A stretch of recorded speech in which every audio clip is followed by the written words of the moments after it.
We have the much anticipated jobs number coming out tomorrow, so how can we expect gold to wrap the week? Joining us now is Peter Hug, Global Trading Director for Kitco Metals. Peter, good to have you on Kitco's Gold Report. Yeah, I'm surprised I'm back here after Germany beat Italy. I'm surprised too, but I'm willing to look past it, Pete, and talk about gold this week. It was a big data and news week, and it seems that there's an underlying belief here that the Fed may still have an interest rate hike on the table, especially if tomorrow's jobs number is strong. What do you think we could expect here? I think the jobs number will probably come in higher than what we saw in May. I'm guessing somewhere between 160 and 180 thousand jobs created, but I think it's a moot point with what's going on with Europe, the uncertainty with the financial system and especially the banks, most notably in Italy.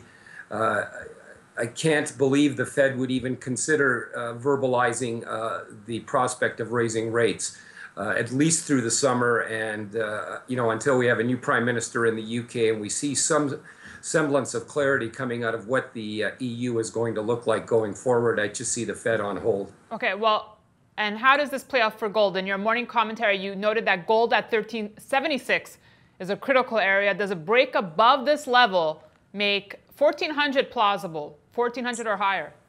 Well, I think if it breaks 1376, 1400 is a gimme. I'd be then looking for the next level that I'd also consider somewhat significant would be the 1425 area.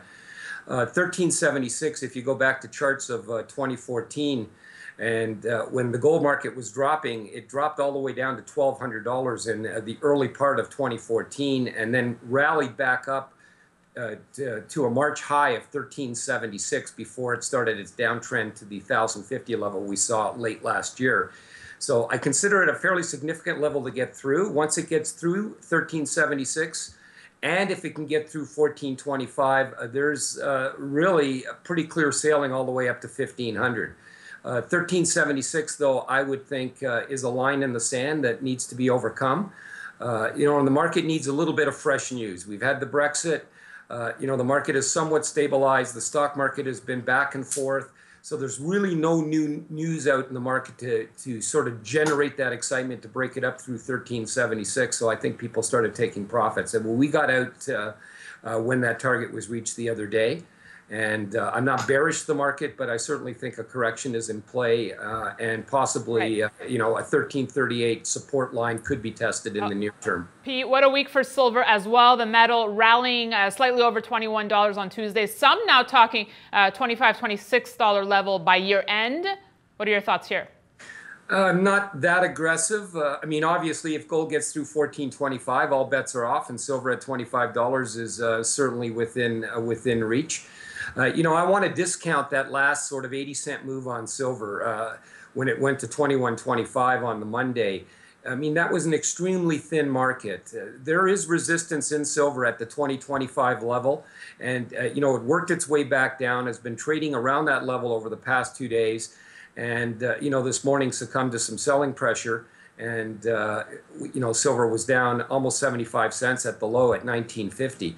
I still think the silver ratio relative gold is a little rich. When I commented last week that when the ratio was at 66 to 1, that I thought 72 to 1 was more normal. It's now back at 69. I still think 72 is in play. And again, the market, I think, is a bit aggressively long at these levels. And unless we get some more news, we're coming into summer as well. There may be a tendency for some people to lighten up on the positions. Right. Not looking like a cruel summer yet for the metals, Peter. Thanks so much for your thoughts today. You're welcome. And I guess good luck to Germany. Thank you. Thanks, Pete. And stay tuned for our coverage of Freedom Fest in Las Vegas next week.